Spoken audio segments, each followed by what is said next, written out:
Buenas noches, good evening. Start today the fourth day about controversies of our time in science, technology, and society. It's a seminar with the Prometeo researchers here in the Ghiacciai, Dan Ross, Paolo Vignola, and Sara Banazzoni.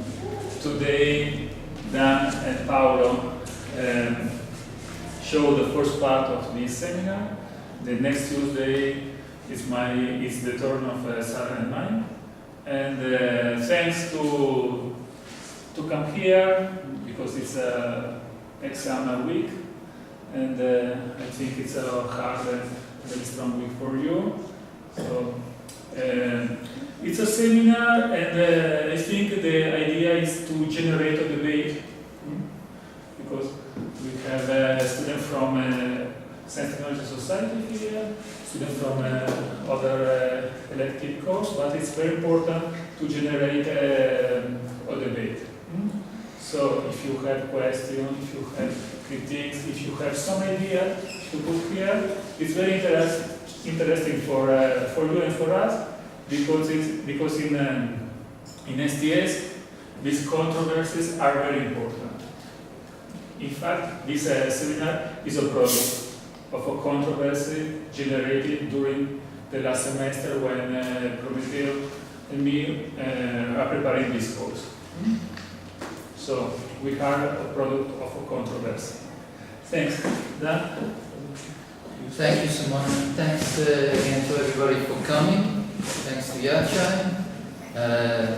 Also, I want to say thank you to my students because you'll hear some ideas that you've heard before because you were the incubator of those ideas and stimulated some of those ideas. So I thank you very much for making this possible. And I also want to thank Paolo Vignola, who will be speaking after me, because it's an honor to speak anytime with Paolo, because I think Ghiacciai is very lucky to have some real scholars here and real philosophers, and so it's really a privilege.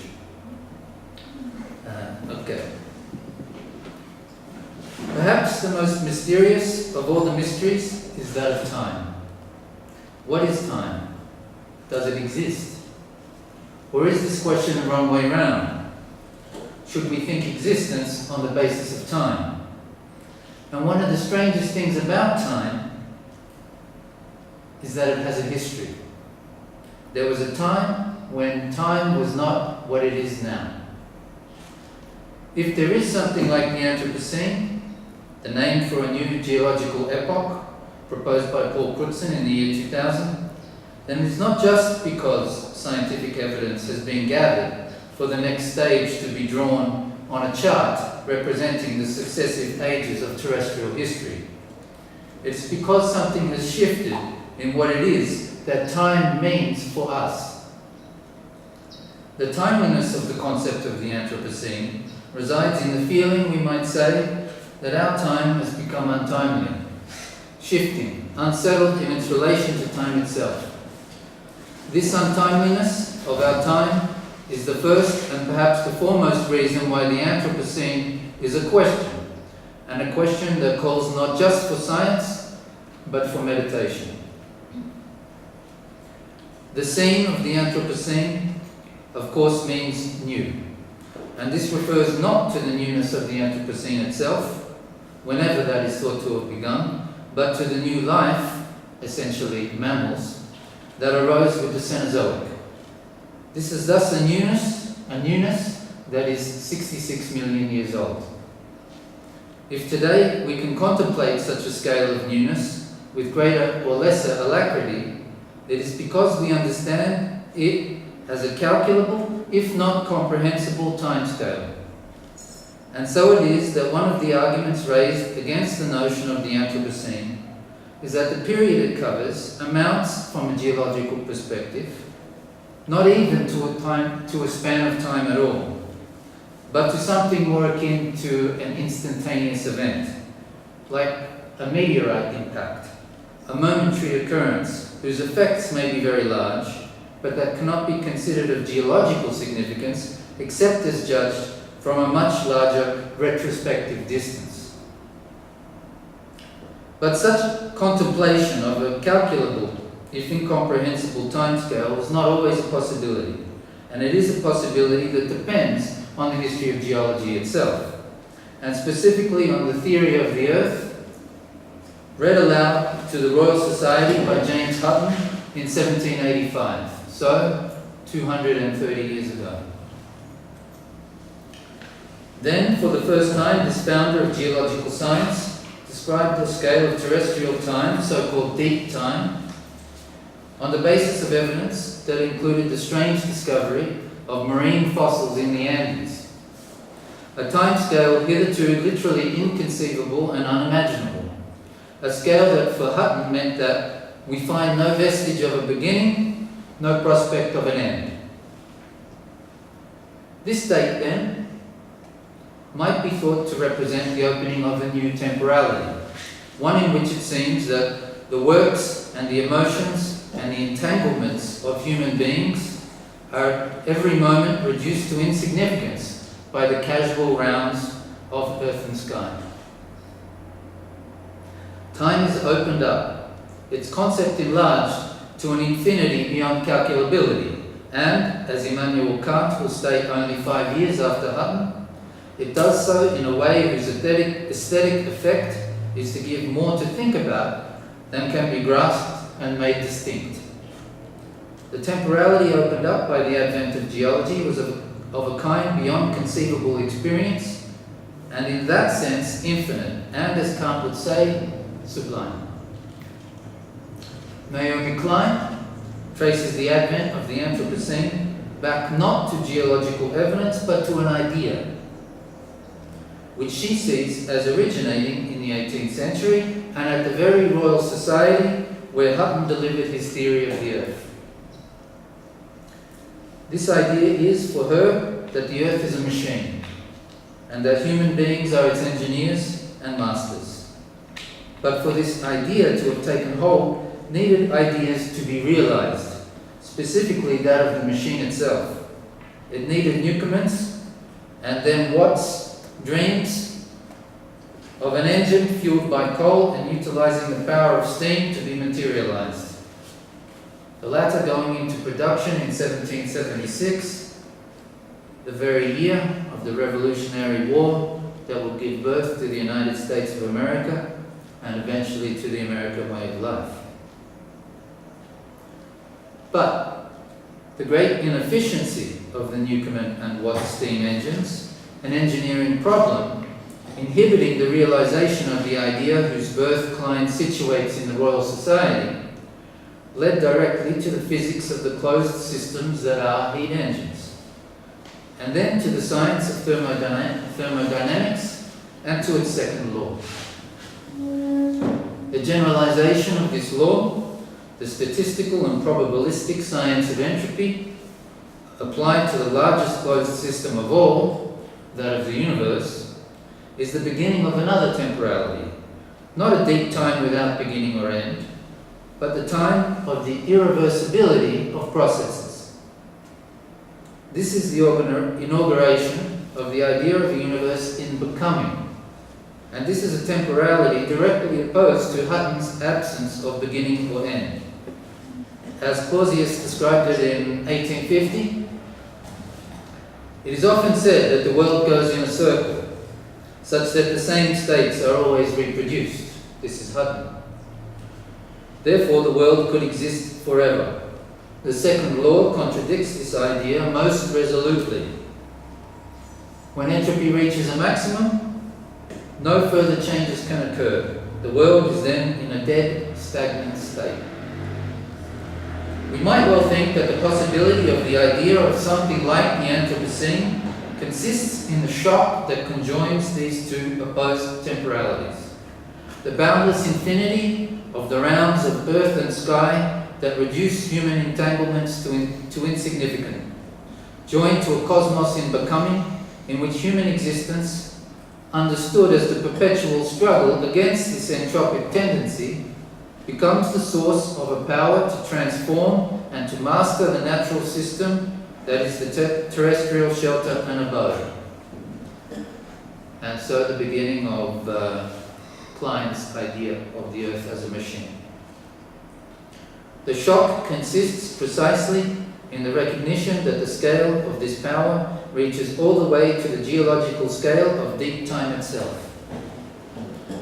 And by the way, the quotation about the boundless infinity of the rounds of earth and sky that reduce human entanglements to insignificance is a quotation from a philosopher, an American philosopher called Stanley Cavell, and he is describing what he thinks to be the significance of a movie directed in 1978 by Terrence Malick called Days of Heaven, which is perhaps the movie that best embodies these two new temporalities. Hutton's temporality of deep time and the temporality made possible by industrialization, which is why I began with this still image, which is from this movie, and is a great movie.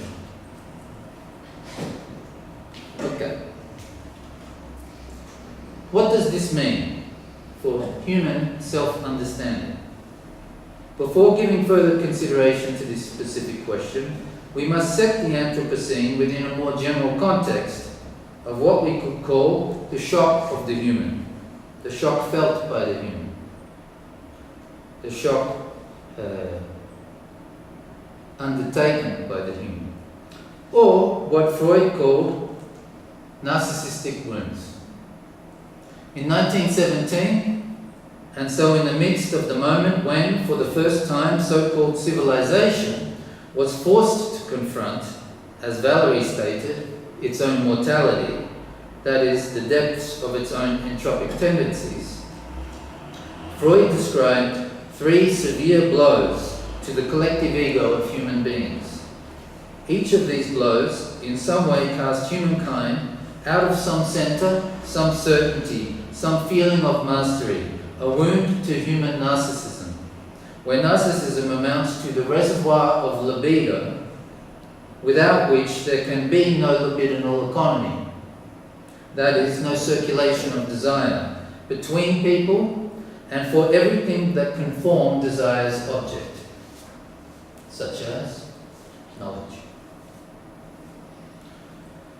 The first of these narcissistic wounds was, according to Freud, the discovery that the home of human beings, the earth, this planet, which our senses have for centuries told us is unmoving, surrounded by the perpetually moving stars, moon and sun, is not located at the center of the cosmos at all, but is merely subordinate to the solar orb around which it revolves. This is what Freud called the cosmological wound. Freud then describes how the increasing dominance achieved by human beings over the animal kingdom led to the feeling of an opposition between man and animal, denying them reason, granting himself alone an immortal soul and divine descent.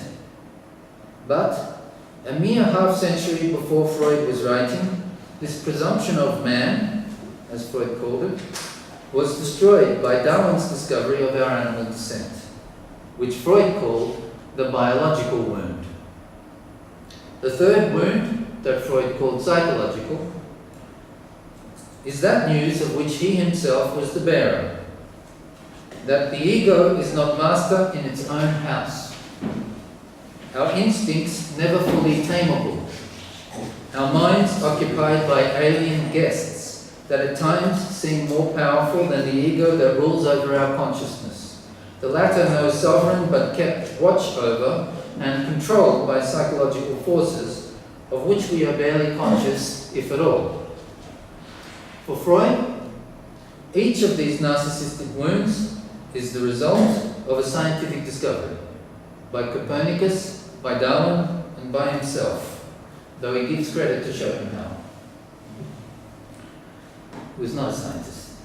But rather than leaving it at that, A genealogy of these narcissistic blows should be elaborated, resituating them in a context that is not just scientific but technological. We can begin to do this by considering not the work of Copernicus himself, but the generalization of this knowledge by Galileo, understood most often as the founder of modern science because of the connection made between the motion of celestial bodies and those that he described in the laws of motion of which he was the first formulator. The standard presentation of this event, Galileo, is as the triumph of certain reason over mere opinion, mere tradition.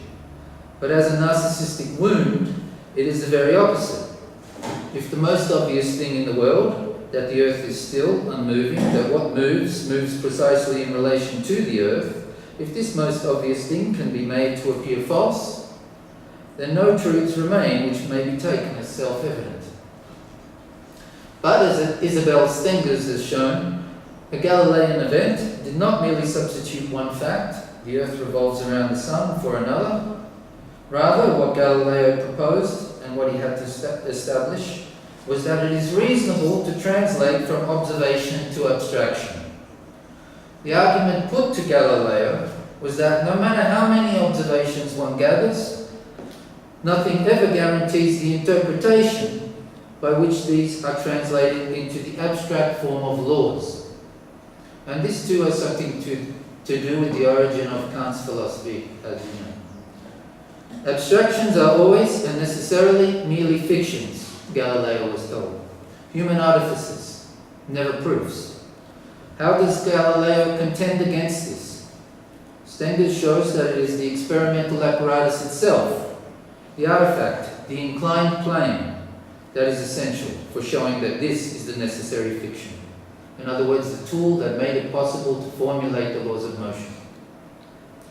The force of the apparatus makes it possible to insist, to say that the law must be believed, and so enforced.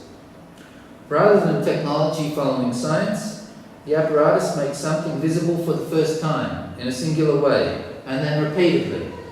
The invention of scientific reason finds its possibility in technical invention. The invention of the inclined plane as an apparatus for seeing motion, the apparatus for grasping movement theoretically. And in that way, I think, a dramatization of movement. The foundation of modern science, and hence the first narcissistic wound, are in this sense the result of the shock of a technical invention, which sets the conditions for knowing and for the repeatability of this knowledge that establishes its authority and transmissibility. Almost all of the picture we have of scientific method follows from the apparatus that is the inclined plane and what it makes possible. And yet, if we follow Freud's trajectory, science does not conform in any strict way whatsoever to this method. The formulation of the theory of evolution is less a question of testable, repeatable experiments than of devising a new way of reading nature. And the theory of psychoanalysis, a new way of reading the traces and interpreting the traces secreted by our minds in terms of dream memories, slips of the tongue, autobiographical texts, diaries, and so on. To call these narcissistic wounds then also means this: the apparatus, nature, the traces we leave, all these form mirrors in which it is we ourselves who are reflected. The shock of each of these wounds consists in seeing ourselves from a new angle, another aspect, one in which the clear view he hitherto held proves to be distorted, false. The old picture is false. The picture of ourselves with which we had hitherto been fascinated, proves to be a mere fiction, dazzling and flattering us with an image of our own power and control. We are challenged and thereby put into question. And on this basis, we can begin to ask questions. We can become what Heidegger said we are, the being for whom being is a question. What we call the Anthropocene, I suggest, can be understood as a fourth narcissistic wound. one which has perhaps taken 2 centuries to fester, but that now is beginning really to erupt. In what does this most recent blow to our collective narcissism consist? Firstly, in the recognition that the home on which we all dwell, which is no longer the center of the universe, which is also not just our home, but the home of that tree of life, of which we are just the newest bud, that this home, which we have thoroughly renovated by realizing and materializing the dreams emanating from those minds and egos of which we are also not the master, that this home is that which we are capable of destroying through the materialization of these dreams. We, materializers of dreams, masters of the struggle against the entropic tendency, are in the process of dematerializing everything that took so long to build. Both that immense proliferation of genetic code that defers entropy by constantly conserving and transforming its structure, which we are destroying with the so-called 6th mass extinction, and that immense proliferation of all the codes of culture and knowledge that do likewise via the social structures and technical artifacts of which it is composed. All this is what is being undone, and by our own action, our own minds. It is not only, as Freud understood with the 3rd wound, that we are not in control of our consciousness. It is that the control we ourselves exercise through our reason and over our reason, which thereby becomes a process of rationalization in the sense of Max Weber. That is, disentangled from affects and allegiances, neutral, automatic,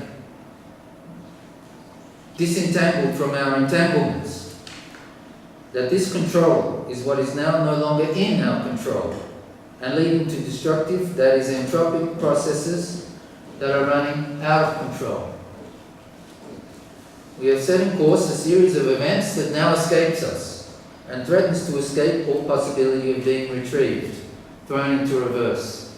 And this is what Heidegger meant with the term Gestell in framing.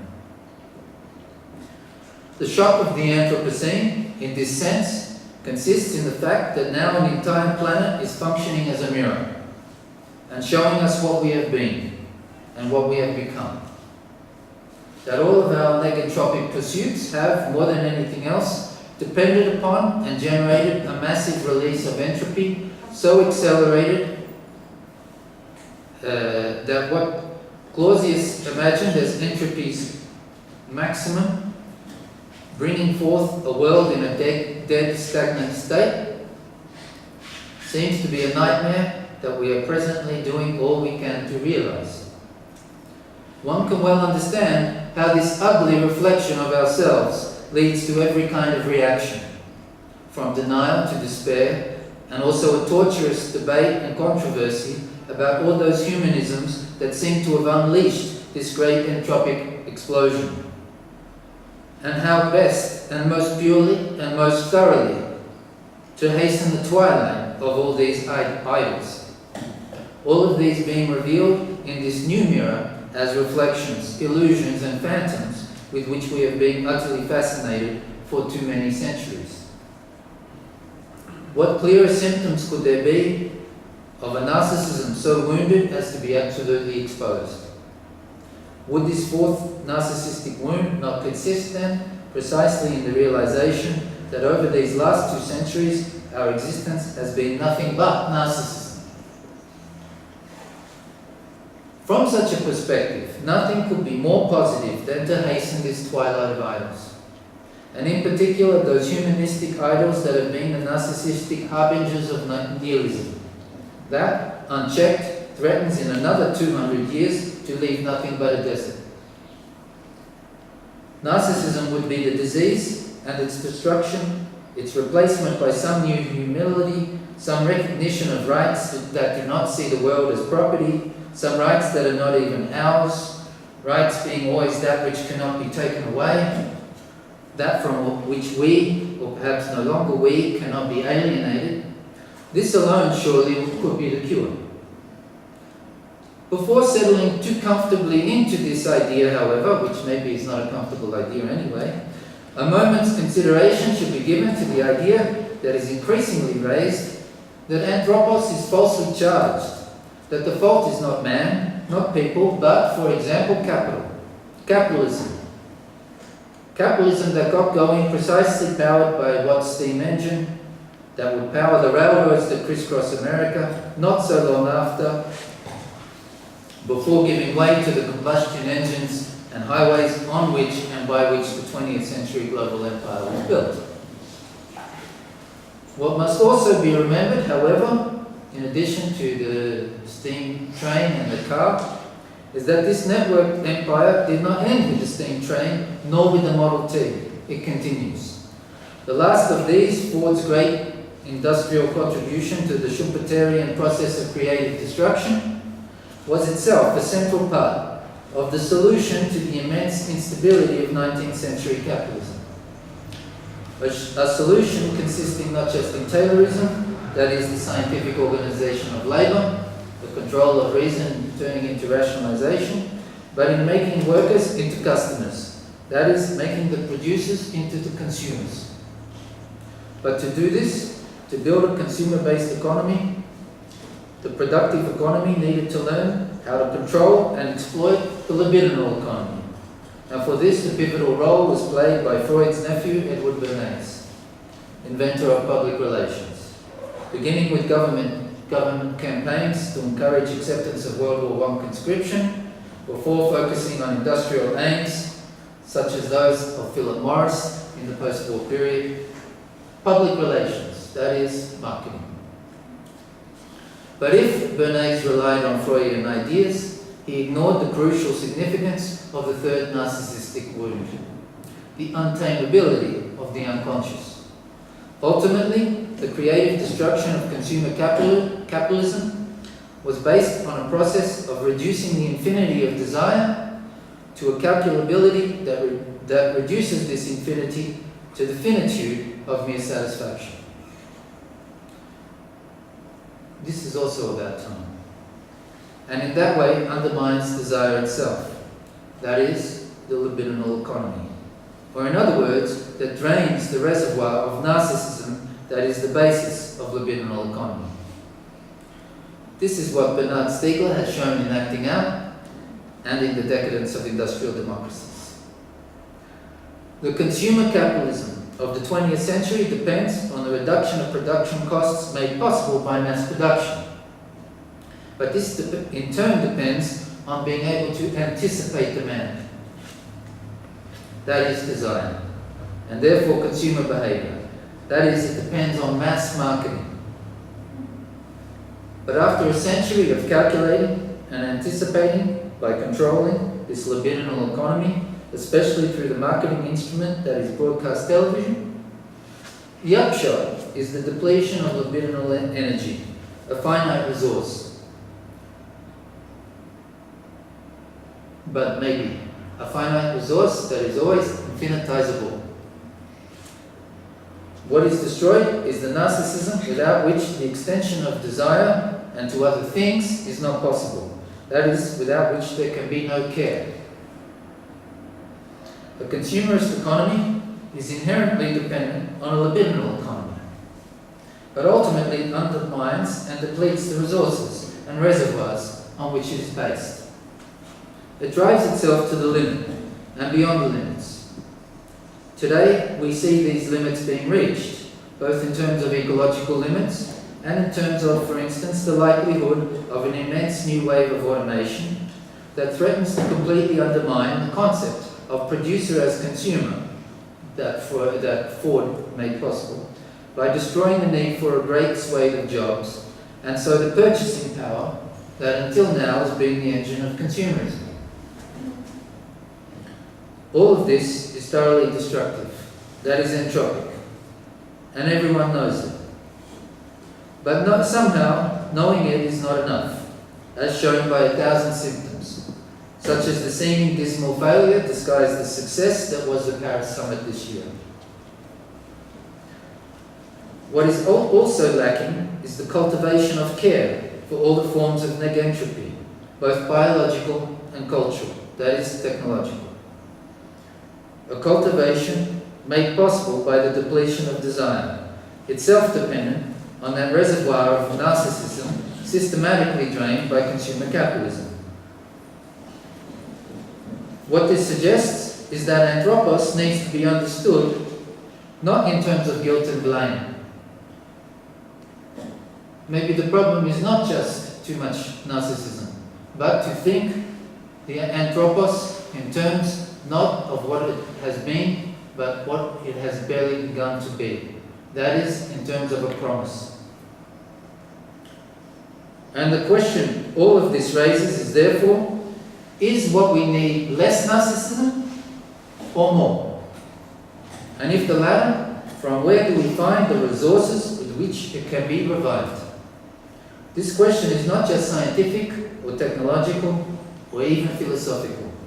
It is today the premier political question. Thank you.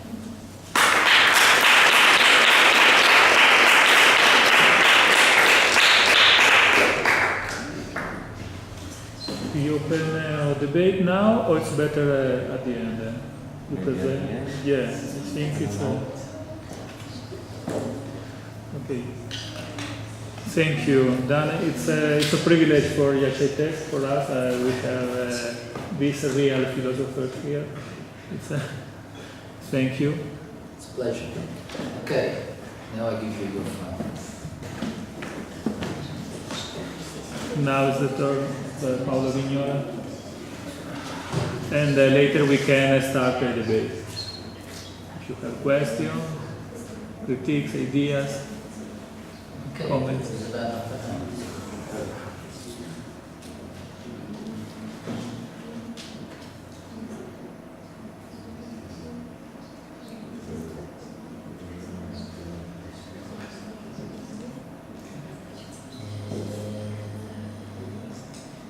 Vignola. Okay.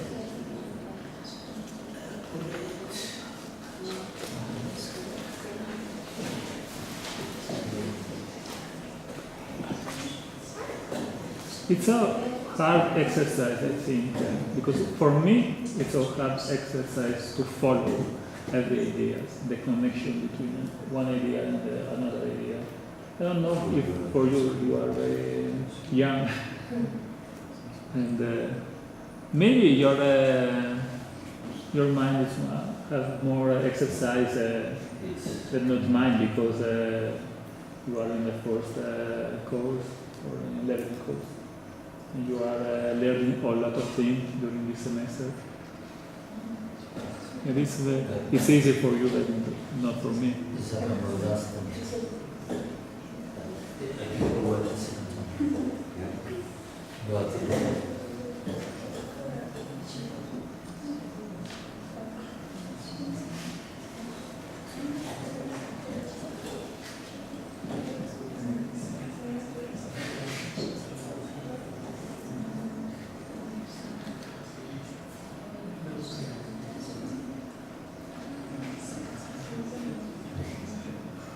That's true.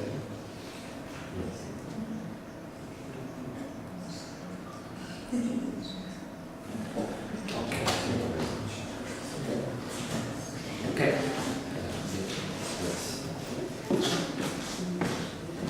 Thank you to all of you for being here. Thank you to Simone to organize this event and to give the opportunity to introduce a concept that is the Anthropocene, already described in a very deep way by Dan, and I have to thank Dan also for the fact that he already described it in a very not only deep but also clear way such a concept.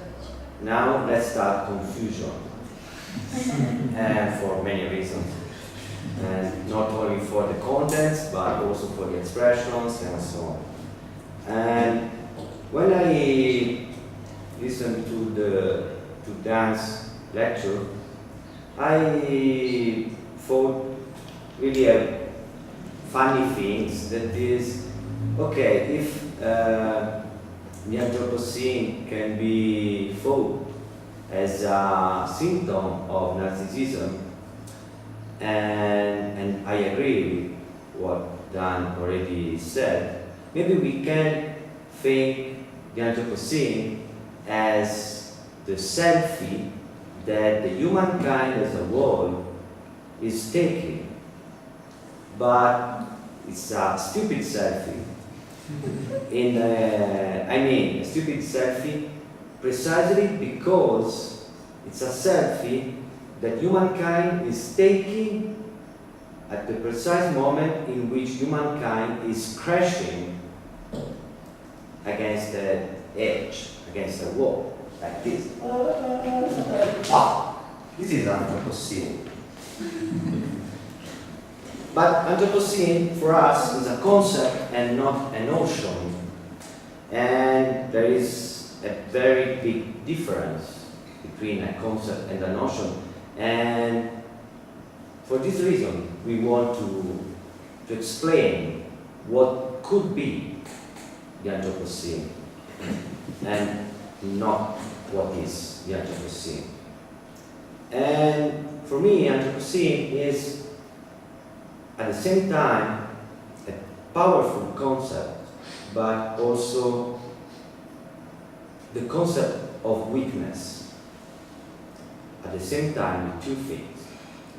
And this is only a short introduction to what I define as symptomatology of such a concept. And in this case, the symptomatology that I want to present is a symptomatology of the earth. So for this reason we talk about Anthropocene, that in Quechua we can describe as a symptomatology of Pachamama.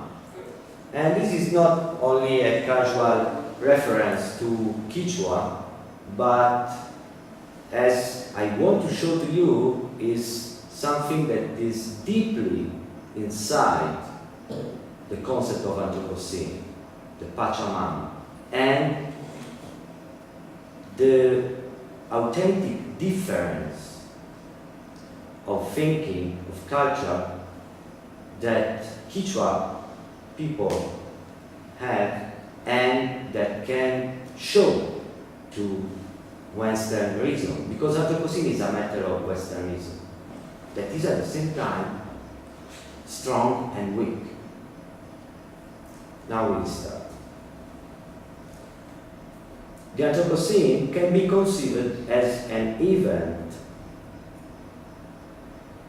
both as a kind of shock produced and experienced by humankind, and in terms of the response this shock has elicited from diverse disciplines.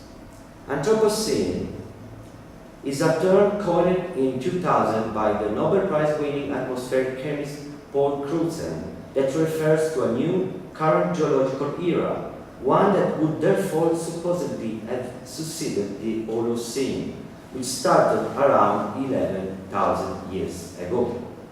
The Anthropocene would be a new epoch in which human beings have become such a destructive force to the environment that they have acquired the status of geological agents capable of interfering with the most basic process of the Earth. This is Paul Crutzen, and it's a fun situation because in 2000 he, for the first time, said Anthropocene. And now in this slide, he is talking with no matter who, and saying, and remembering what he said in that conference. Stop using the word Holocene. We are not in the Holocene anymore. We are in the Anthropocene. It was quiet in the room for a while. This is what an event can do. When you invent a new word, when you invent a new concept, when you express yourself in a new way, silence, shock, And Paul Cruzen did such a thing, create a shock in a conference. The term Anthropocene joins the Greek word anthropos for human to the suffix "scene," which comes from the Greek kainos and means new or recent. And this is another very important thing to analyze. New or recent to suggest an epoch defined by recent human activity, for sure, even if its scientific value still has not been validated. During the last 50 years, the Anthropocene has been taken up widely in the social sciences, but also in the humanities and philosophy, and for a powerful reason. While at a technical or superficial level, it is concerned directly with the climate change brought about by industrialization, it inevitably leads to profound issues involving the entire Western tradition. That is, it involves practices of thought that may have been confronted in the past, for instance, through the upheavals provoked by Nietzschean thought, but which we continue to face today. In the first place, the opposition between nature and culture, and then, like a cascade, the issues of anthropocentrism, ethnocentrism, androcentrism, Prometheanism, and Edmenrism, the very idea of telos, that comes from Greek, and the idea of universal history. Among these issues, 3 of them have been made evident and radically posed into question by a wide range of scholars and philosophers. The telos, that is the end of humankind developing itself through reason and along the history. The opposition between nature and culture, and the anthropocentrism. So, telos and history. The fact that the Anthropocene has to be considered as an event means, at first, that it is a phenomenon that is able to break with human history and to show the clash of at least 2 kinds of history. As Dipesh Chakrabarty argues, the triumphalist European history of progress and reason, it is history 1, is constantly being put into tension with the multiple narratives of indigenous and colonized people, it is history 2. Such a tension is today symptomatologically revealed by the very term of Anthropocene, which would let fame to a universal and abstract humankind, responsible and even guilty of the imminent environmental disaster. The Anthropocene, being the apotheosis of history 1, is in fact the symptom of its catastrophic end. As an event, the shock of the Anthropocene reveals that there is not such thing as telos, to the extent that Western rationality, the one that postulated that telos, revealed itself as intrinsically nihilistic. At the same time, and precisely when progress and reason seems to disappear from the face of the earth, history 2, which is a multiplicity of histories without ends, offers a totally other way, not only or properly to behave his sustainable way, but directly to think and so to rethink the nature-culture opposition and the anthropos. Following once again Chakrabarty, that is an Indian historian, within the Anthropocene, whereas the clash of the 2 histories has been made evident, the history of culture can no longer be separated from the history of the species and of nature itself. Whereas during the Holocene, one could conceive, or at least feel, a clear-cut separation between nature and culture, a reasonably distinction between the temporality of the planet and the temporality of human history, today is no more possible.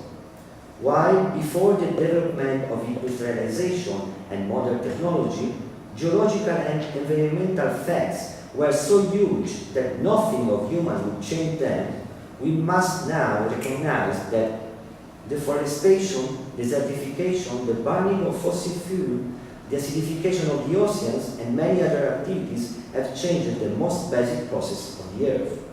The Anthropocene means that we have now become geological agents to such a degree that the very dichotomy between ecology and society, nature and culture, must be called radically into question. Our age, and so our temporality too, is characterized by a strong convergence between ecology and culture, whereby it is no longer possible to separate human history and natural history. The Anthropocene thus also means that anthropological time is definitely caught up with geological time. But, as we will see, such coincidence is far to be harmonizing. For the name of the Anthropocene, that is the age of humanity, seems to suggest that the planet is becoming a mere echo chamber in which the human beings are the only agents. There are powerful theses insisting that the so-called Anthropocene will be dominated not by the will of man, but by a growing entanglement of heterogeneous human and non-human agencies within the body of the Earth. For instance, Vignola too.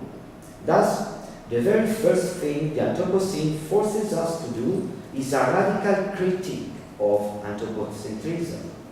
H. that is a German philosopher, gave a clear insight into this phenomenon, most important because of its reference to technology as not merely a tool or an instrument in the hand of human, but as an environmental agent.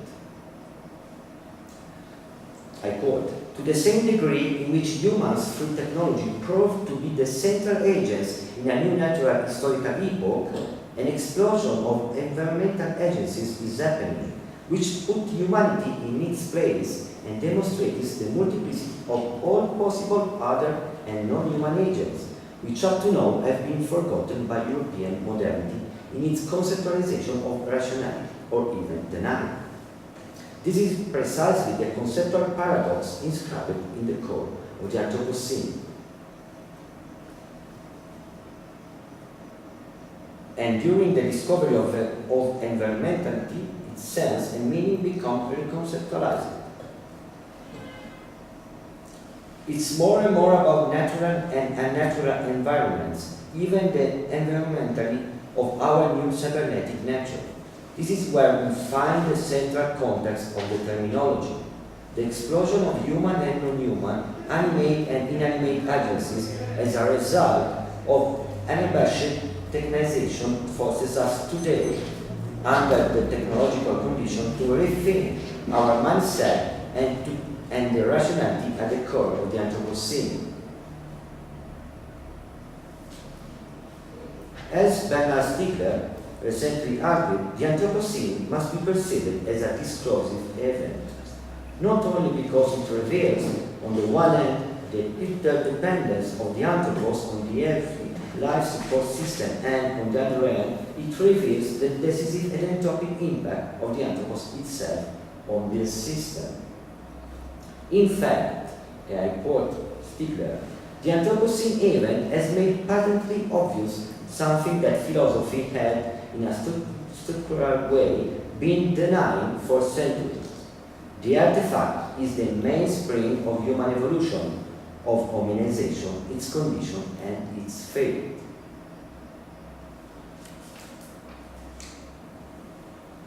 For how much the term Anthropocene is problematic, it nevertheless diagnoses a conception of human rationality based on the subjection and exploitation of non-humans and nature. The concept of the development that lies behind the history of industrialization, capitalist and socialist alike, is based on the assumption that resources are infinite as well as the possibility of exploiting them. In fact, once confronted for the first time with the concrete vision of a global shortage in natural resources, it is the very primacy of the human and the exclusivity of the human species as the only subject of rights that must be questioned. And I quoted Adelaide, that is an anthropologist. Now, in front of this state of fact, some countries attempted to oppose a state of right, giving the status of a subject endowed with rights not only to animals but also nature itself, Pachamama in the Andes. Both the Ecuadorian Constitution of 2008 and the Bolivian Constitution of 2009 are imbued with wisdom learned from Amerindian peoples in order to grant rivers, animals, and other non-human components of nature the status of subjects endowed with rights. Thinking beyond the mere granting of those rights to non-human subjects, other scholars have argued that it's not enough to make of nature a juridical subject if we don't question how much of it has entered into our own conception of property. This means that the very conception of the natural world as an object in a relation of ownership in which humans are always subjects must be reformed. And this will be a huge field of work for scholars coming from and intersecting several disciplines. I mean, if we think the relation between human being and nature as a relation in which there is a subject and nature is a set of objects. So if we think the relation with the concept of property, for many scholars, it's useless to give right to nature because we can give right in the constitution, like in the Ecuadorian constitution, and so like this, Pachamama has his own right, but people continue to do the same thing. And so the relation between human being and animals, human being and plants, will be the same relation of all the history. And so I think that this kind of shift that is required by many scholars, it's a necessary shift.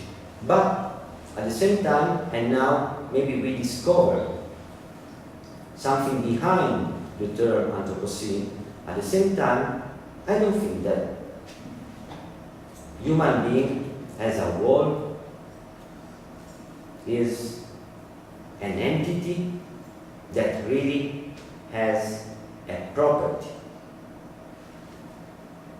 What is happening to humans within this epoch of anthropogenic climate change is an unprecedented ecological crisis, of which we are both agents and, along with animals, plants, and nature as a whole, victims.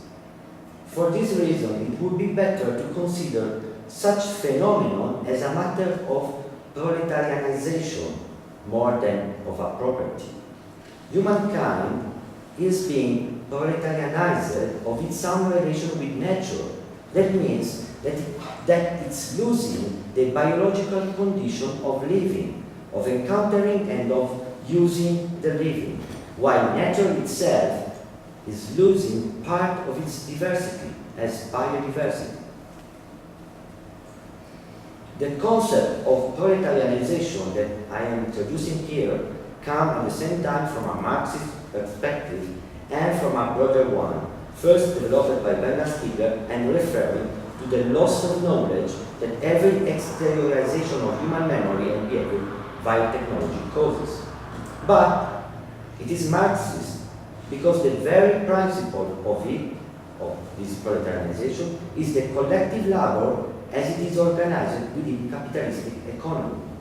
And since the very beginning of capitalism and industrialization, and that already described in a very clear way, this very beginning.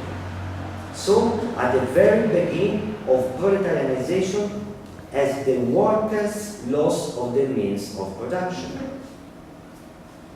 Mackenzie Ward, that is another philosopher, allow us to think at this kind of generalized proletarianization in his recent book on the Anthropocene. It is titled Molecular Rent, and I quote: The Anthropocene draws attention to androgenic climate change as an unintended consequence of collective human labor. Average temperatures around the world are rising. One of the causes of that trend is increases in the levels of atmospheric carbon. The cause of that increase is collective human labor. Labor in and against nature is an interaction which produces a second nature, a constructed material world, the antithesis of so-called civilization. Perhaps it even produces a third nature, a networked communicative world, a digital pheromone trail of signals, signs, and symbols, a global interactive spectacle. And then, it's a denatured nature without ecology. Well, for me, it is precisely such a second nature, today becoming a third nature, as McKenzie Ward indicates, the product of collective labor organized by capitalism, that we are paying in terms of proletarianization. Following Stigler's analysis of proletarianization within the Anthropocene, I suggest to call it a third form of proletarianization, which doesn't concern, as in Marx, the loss of the means of production, neither, as in Stigler, the loss of knowledges, know-how to live, theoretical knowledges, and so on, but essentially the loss of condition of life and of biodiversity. While the Marxist proletarianization concerned the worker, and Stigler refers to worker, consumer, and users of technologies, this third kind of proletarianization is even broader. It concerns the inhabitants of the earth as such. It is the proletarianization of everybody as the loss of differences caused by some billions of people entering the second and the third nature wanted and realized by the organization of collective labor described by Mackenzie Ward. Now, such a denatured nature, so three kind of proletarianization, but now we pass to another stage. Now, such a denatured nature is without ecology, as Mackenzie Ward said, not because of the essence of technology, but because technology of industrial capitalism is neither designed to increase differences nor considered as essential and active part of the environment. And for this reason, the text of Erich Horst that I cited before is so important. But now, even if we are in kind of church, nihilism.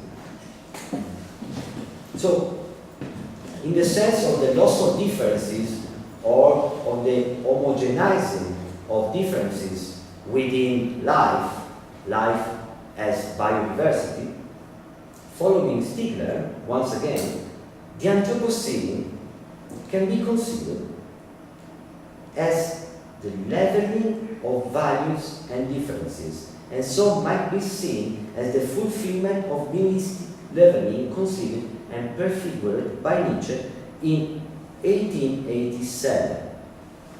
He said, like a prophecy. What I relate is the history of the next 2 centuries. I describe what is coming, what can no longer come differently, the advent of nihilism.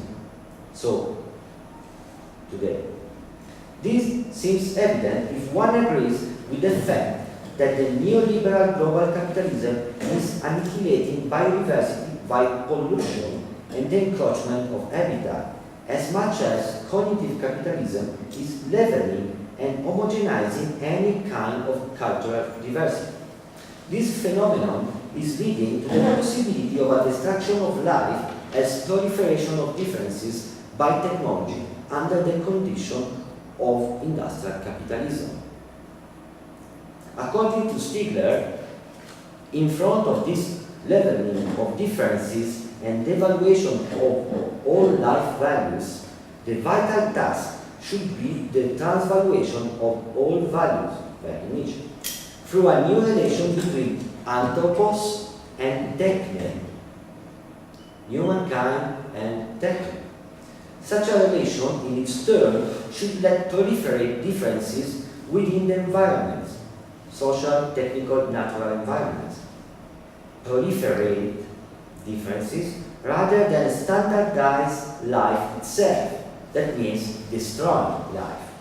In this sense, Tigler evoked the Meganthropocene as a possible age in which the relations between anthropos and techne, for how much they are entropic and put into an entropic system, should increase negentropy. Now, other stage of confusion. Now, from a philosophical point of view, recalling the etymology of symptom is strategical in order to show its own autonomy from psychoanalysis and to elevate it to the earth.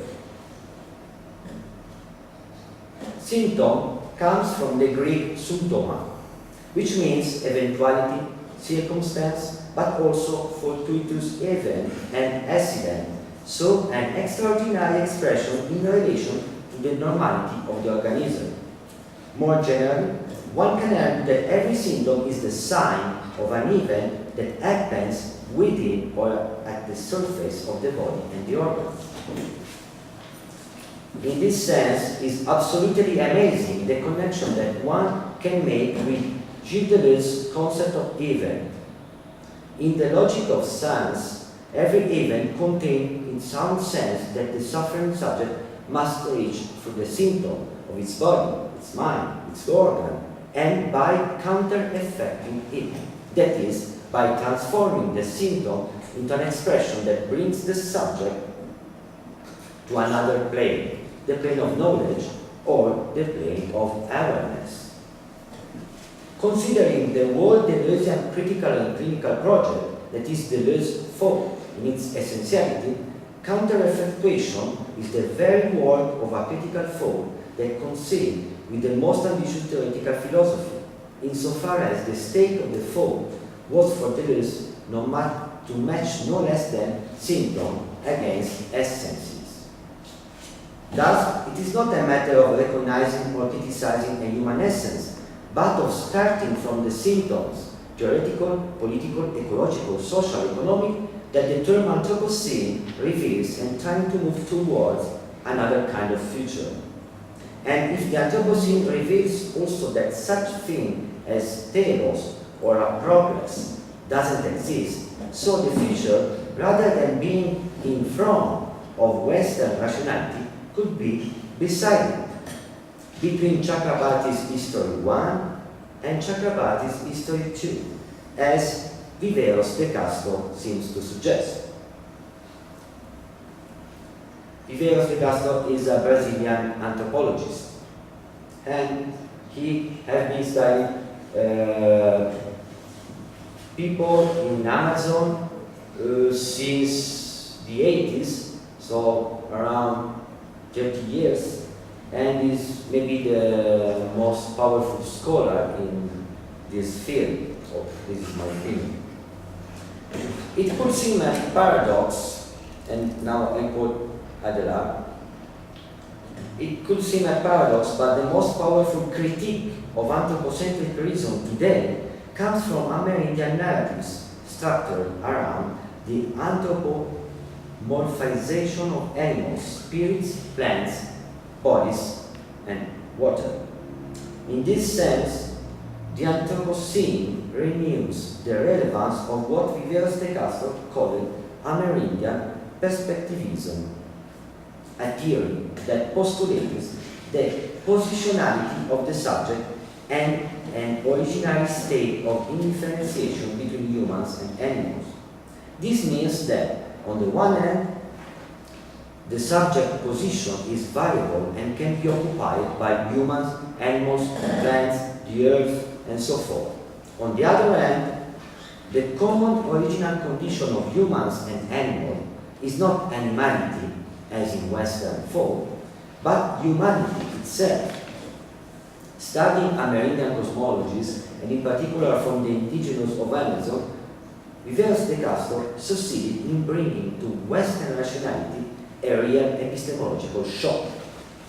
multinaturalism and radical perspectivism, instead of multiculturalism and the debate on universalism and relativism.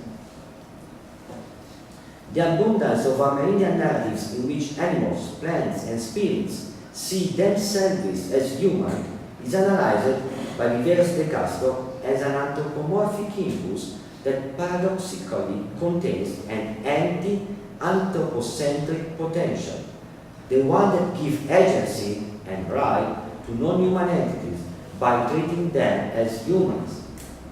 Amerindian perspectivism provides an alternative ontology to that of Western modern philosophy and rationality.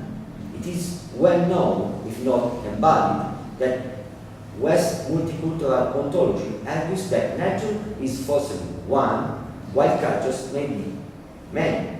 Amerindian perspectivism affirms precisely the opposite, by thinking a spiritual unity, culture or humanity, and a corporeal multiplicity, nature. This is really an epistemological shock, something that we as, myself as European, cannot really understand. But nevertheless, maybe this could be a kind of future for critical thinking. Not the future that is in front of us, but beside. It's like a becoming. And this is what these people, these are funny pictures that I found, but this, for me, is nihilism and another way to run such a planet. Because well, today we can describe neoliberal capitalism and what is happening to the earth like a punk rock guy that doesn't care about anything. Why? We can think another kind of running this planet. Maybe not precisely the one of Amazonian people, but for sure a bifurcation is required. I'm going to the end. So all of these things in order to say that we need a kind of eco-technological symptomatology. And we want to go really at the end. What does it mean, eco-technological symptomatology? Well, for now it means nothing because I have to develop some other issues. But the term Anthropocene has been changed in many other terms. For instance, Planthropocene, Anthropocene, Misanthropocene, Capitalocene, Anthropocene, Meganthropocene, and so on. This reveals what I said at the very beginning of my lecture, the strength and the weakness of this concept. It's a concept that is not so strong to last during the time, because really, as soon as being conceived and expressed, someone else created another name for these very issues. And this is something that is strong to be expressed like an event, but weak. It cannot last. But nevertheless, it can let us think. And as Deleuze said, an event is something that shocks us. And it's only by such a shock that we can begin to think in a different way. Maybe it's precisely and only thanks to a shock that we can think. A shock is something that arrives and is violent. And through this violence, we can understand what is at stake in our existence. And if there is something that we have to keep in this path, is, for me, our relation to technology. Not only because we can be a new kind of humankind that can use technology in another way.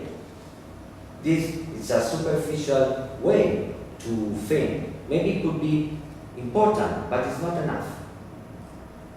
If we perceive, if we are aware that the change, the climate is changing, maybe it's because of technology. And if we can take another direction of this world, it's because we can perceive our weakness. This is because symptoms are important. And Mackenzie Ward said, the light of reason progressed only by co-opting fire, coal, nuclear energy, and the labor of many beings not blessed with the spoils of enlightenment. So, the light of reason progressed only with technology. But at the same time, this technology has been entropic and has driven us in such a situation, in which reason is becoming very weak. And Mackenzie Ward said, but reason can be made aware of that depth only when the source of light is waning in an age of depression. This for me is important. Another thing important Mackenzie Ward said is that climate is a knowledge that can only be created via techno-scientific apparatus so extensive that it's now an entire planetary infrastructure. To reject technoscience altogether is to reject the means of knowing about metabolic rift. For this reason, climate science could then be considered as symptomatology of the Earth conducted through technology.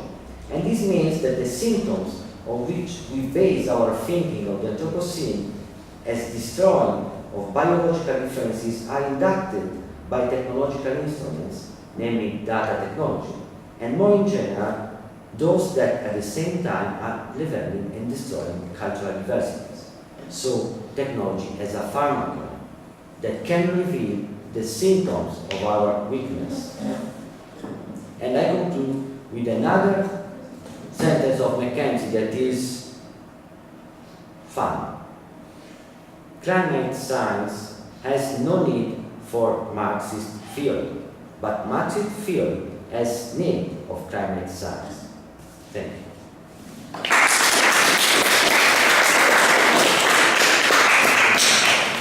Okay, thank you, Paolo.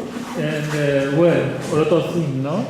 I need time to metabolize all this information, and I think I have a lot of questions for you, but I prefer to use my time the next 4 days, and I prefer that the audience open the debate.